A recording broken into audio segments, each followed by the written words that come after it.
Nakakatuwa pong isipin na bata pa lang po tayo, may mga nilagay na si Lord na mga galing at husay po sa atin. Kagaya na lang po ng ating gold medalist na si Carlos Yulo. Bata pa lang, ito po, 7 years old, ini-interview at ang kanya pong mindset ay pang gold medalist na po.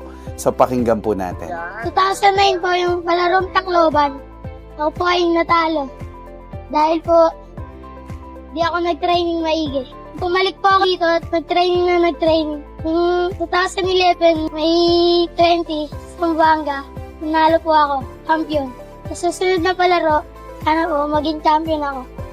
Dito makita natin bata pa lang sa hard work niya, sa mga trainings niya, talaga naman na makikita na patungo siya doon sa gold medal. At nakakatuwa makita rin ang kanyang pagtitiwala sa Diyos. Ano po? Kaya lahat ng gagawin, lahat ng hakbang, tunay na dapat nating itiwala sa Kanya. Again, congratulations po kay Carlos Yulo at sa lahat po ng atletang Pinoy dito po sa Olympics. Saludo po sa inyong lahat and congratulations. Matalo manalo, proud na proud po kami sa inyo at isa po ako doon sa mga Pinoy na proud po sa inyo.